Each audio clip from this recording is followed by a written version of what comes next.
जिसपे pair of straight line पर हम लोग 3 क्वेश्चंस कर चुके थे। होमोजेनाइजेशन पर बेस्ड क्वेश्चंस करने थे हमें।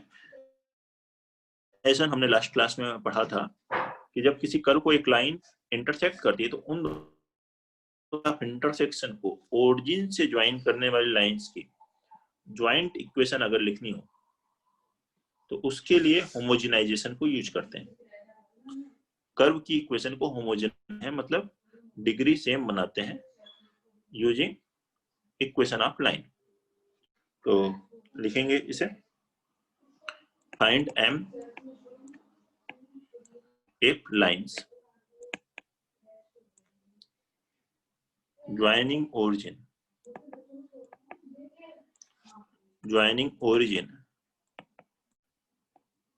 to the points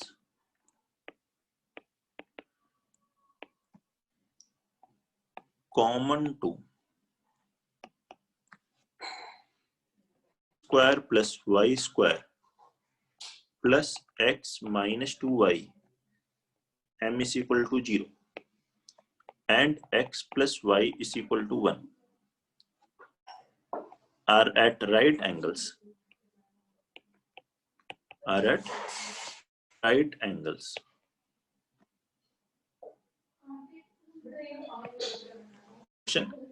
सॉल्व करिए। m की वैल्यू कैलकुलेट करनी है जिसके लिए lines joining origin common, points common to curve and line. Curve और लाइन में जो पॉइंट ऑफ इंटरसेक्शन, उनको जब हम ओरिजिन से ज्वाइन करते हैं तो जो लाइंस मिलती हैं पेंडिकुलर हैं अगर एक दूसरे के, तो हमें क्या करना है, वैल्यू कैलकुलेट करनी है। बनाएंगे इसे, सभी लोग बनाइए।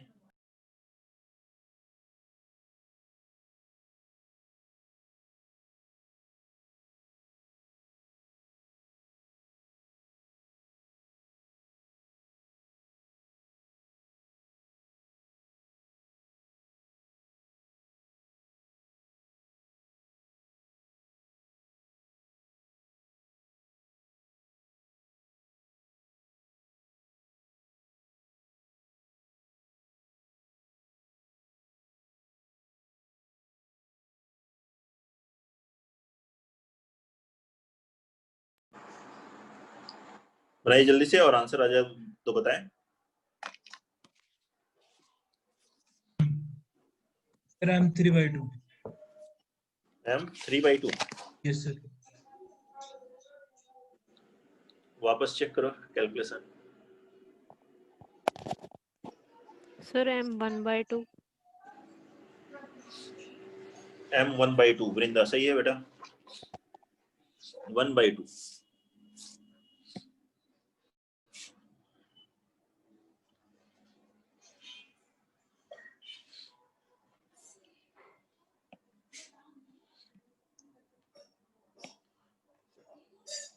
ये देखिए, एक कोई कर्व है जिसको एक लाइन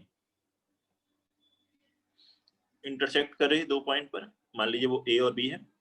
जब इस A को और B को हम ओरिजिन से ज्वाइन करते हैं तो यहाँ पे जो एंगल बनता है वो कितना है, 90 डिग्री। तो हमें मालूम है OA और OB की ज्वाइंट इक्वेशन कैलकुलेट करने के लिए हमें क्या करना होता है, इस कर्व की इक्वेशन को होमोजेनाइज करना होता है लाइन की हेल्प से। तो ये लाइन की इक्वेशन है x + y = 1। तो ये लिखेंगे, होमोजेनाइजिंग इक्वेशन ऑफ कर्व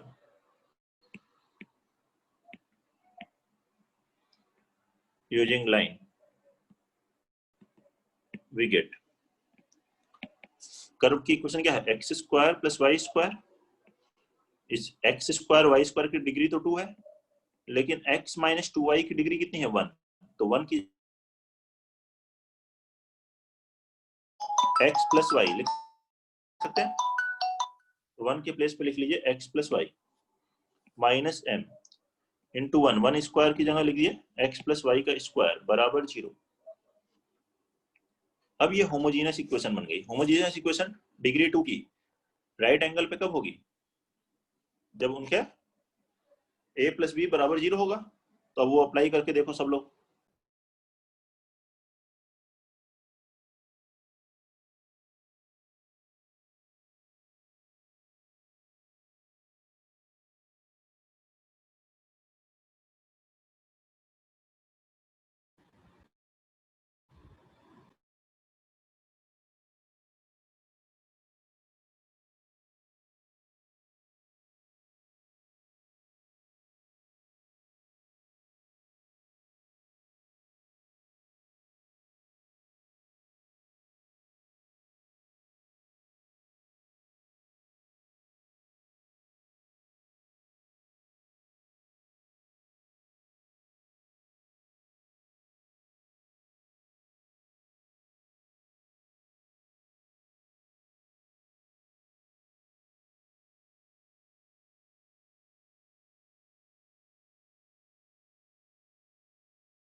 अब तो आ गया होगा सभी का, कि अभी भी दिक्कत है?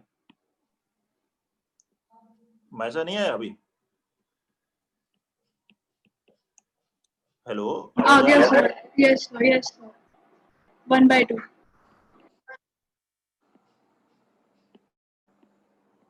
अब तो आ जाना चाहिए आसानी से। देखिए इसको एक्सपेंड कर लें और x और y वाले टर्म को करेक्ट कर लें। एक्स स्क्वायर का कोएफिशिएंट क्या क्या है? 2 minus m square into x square, 2 minus m, sorry 2 minus m into x square.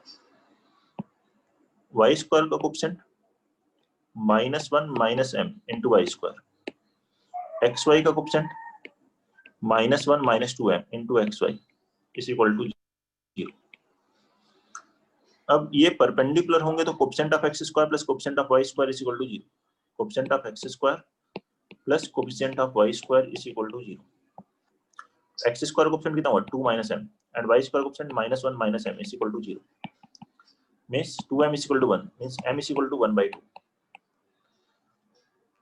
Perpendicular के लिए कंडीशन मैंने लास्ट क्लास में आपको बोली थी कि जब लाइंस परपेंडिकुलर हो तो एक्स स्क्वायर का कोएफिशिएंट प्लस वाई स्क्वायर का कोएफिशिएंट का सम क्या होता है? 0 होता है। जब से पेयर स्ट्रेट लाइन पढ़ रहे हैं ये कॉन्सेप्ट आया है, ठीक है? तो उसी को अप्लाई कर रहे हैं हम लोग। बताइए सॉल्यूशन में किसी को कोई डाउट है? नेक्स्ट क्वेश्चन लिखते हैं, क्वेश्चन नंबर 5। नोट कर लिया है ना सबने? देखना है किसी को? चलो फिर चलते हैं क्वेश्चन नंबर 5 पर।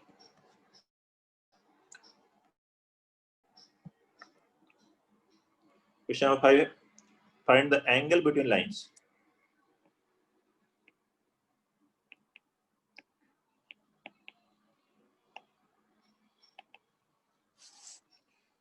joining to points of intersection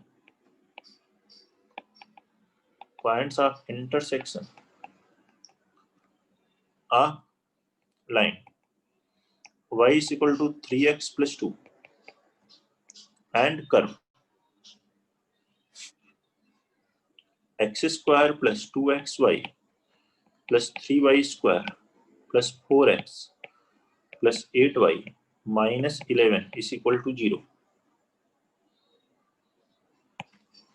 ठीक है, ये क्वेश्चन बनाइए अभी से।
जल्दी से बनाया और बताएं।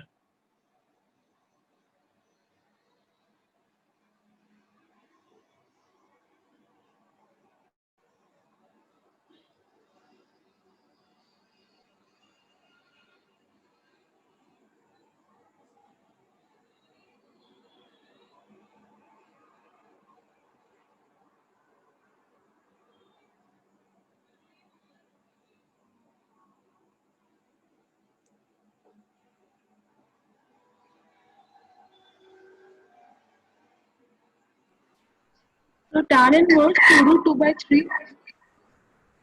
tan inverse 2 root 2 upon 3। Very good. मैं सर आपने बताया ना। Yes sir.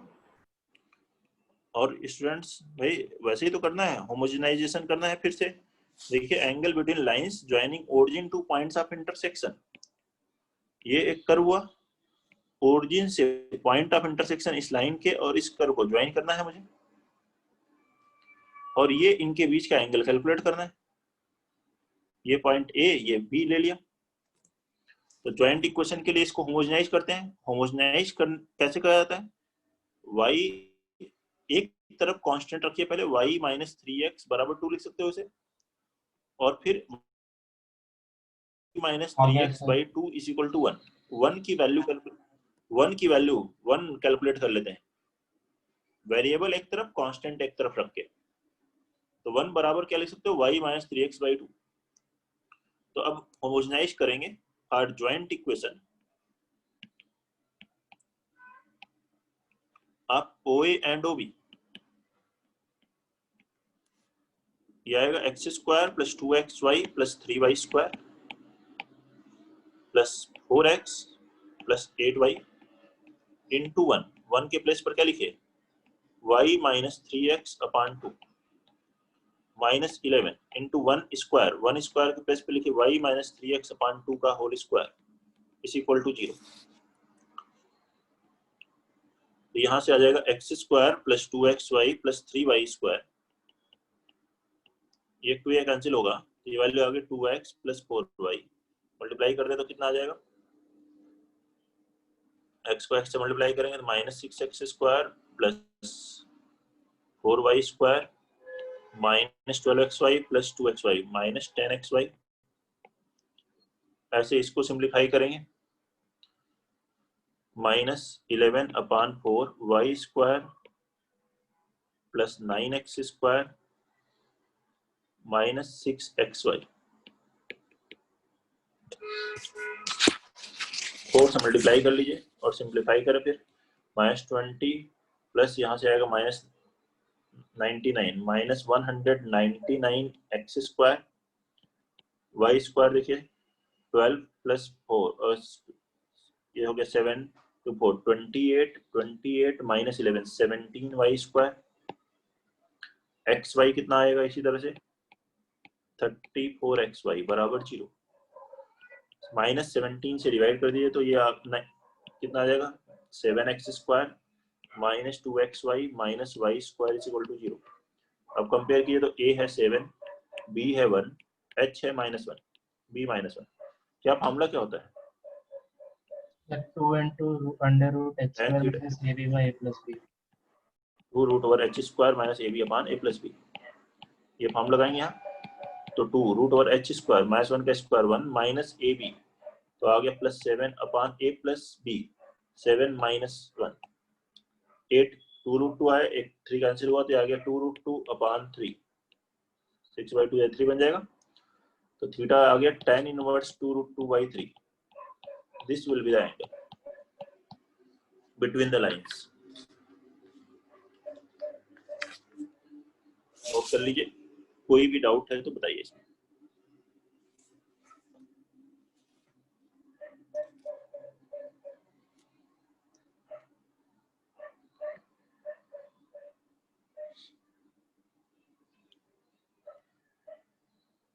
ठीक है,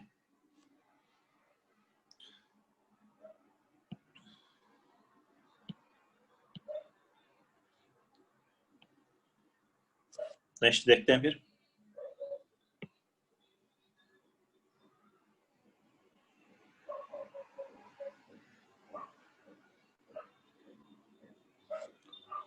नेक्स्ट टॉपिक है circle.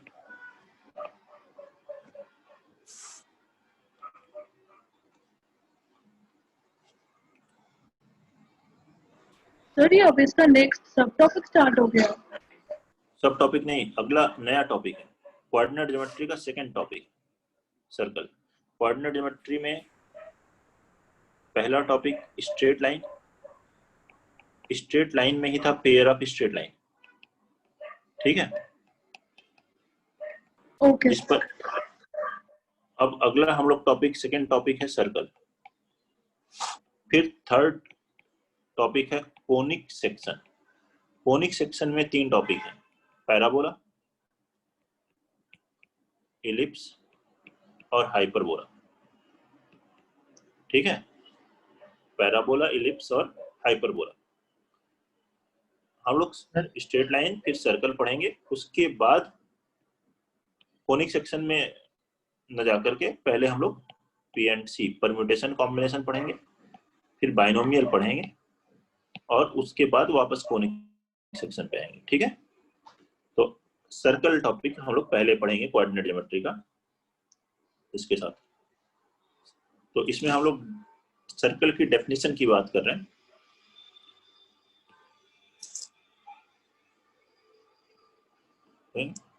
It is locus of a point. It is locus of a point which moves such that its distance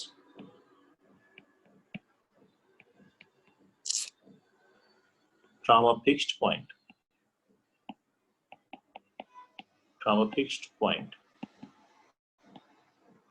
is always constant.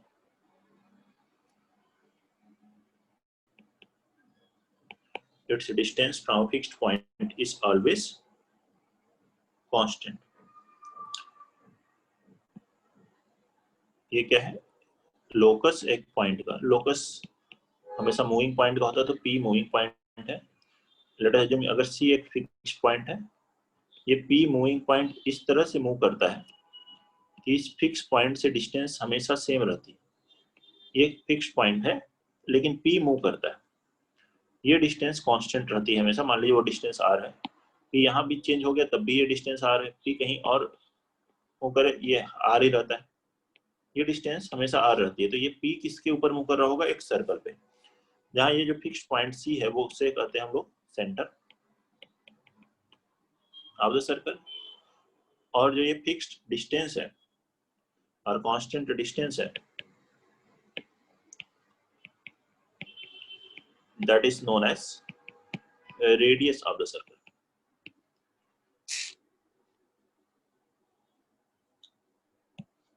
ठीक है, अब ये फिक्स्ड पॉइंट या सेंटर अल्फा बीटा हो अगर, और ये मूविंग पॉइंट को आप पहले h के लें, बाद में xy से रिप्लेस करें या डायरेक्ट xy लिख लें, तो देखिए डिस्टेंस फॉर्मूला लग जाएगा। तो since pc is equal to r, therefore pc square is equal to r square।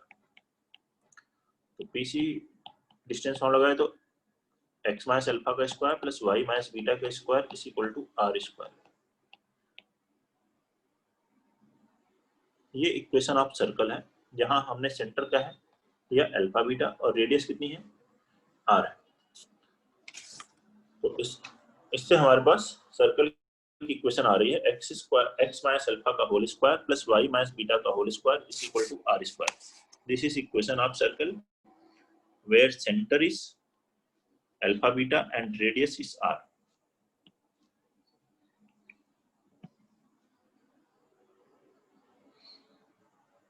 Note करिए।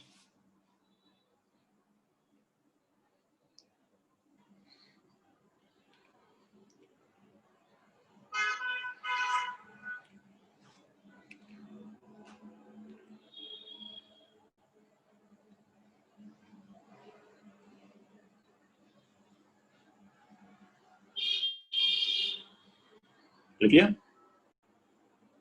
यस ठीक है, तो इसके आगे नेक्स्ट क्लास में हम लोग करेंगे। इसमें होमवर्क याद रखिए, डीपीपी 9 है स्ट्रेट लाइन की। स्ट्रेट लाइन में बाकी डीपीपीस और एक्सरसाइज भी आप कर सकते हैं, आप जितना चाहें उतना कर सकते हैं क्योंकि वो टॉपिक कंप्लीट हो चुका है। हाँ और 9 तो सर आज के लिए था सर होमवर्क। हाँ, तो वही मैं कह रहा हूँ ना, आगे के भी कर सकते हैं, लेकिन डिस्कशन की एक लिमिट होगी ना बेटा। अगर मैं ज्यादा दूंगा तो फिर डिस्कशन में टाइम ज्यादा निकल जाएगा और हम लोग पढ़ाई कम कर पाएंगे। इसलिए डिस्कशन वाला जो पार्ट है वो मैं बता रहा हूँ कि हम लोग 9 डीपीपी अगले क्लास में डिस्कस करेंगे। बाकी आप आगे की डीपीपीस और होमवर्क भी कर सकते हैं, एक्सरसाइजेस। ओके, अब बात हुई इसकी डीपीपी इसके लिए। और याद रखिए जिनको भी क्वाड्रेटिक इक्वेशन पढ़ना है, कल मॉर्निंग 9 to 10:30 में क्लास करेंगे, ठीक है? Sir okay everyone, straight lines का टेस्ट है क्या बेटा? सर? इस संडे को नहीं, इस संडे को कोई टेस्ट नहीं रख रहे हैं। कई संडे से हो रहा है ना टेस्ट, तो मैंने कहा कि चलो इस संडे रहने देते हैं, अगले संडे भी रखेंगे। Okay, thank you sir, thank you, okay बेटा जी, good night thank you everyone. Sir.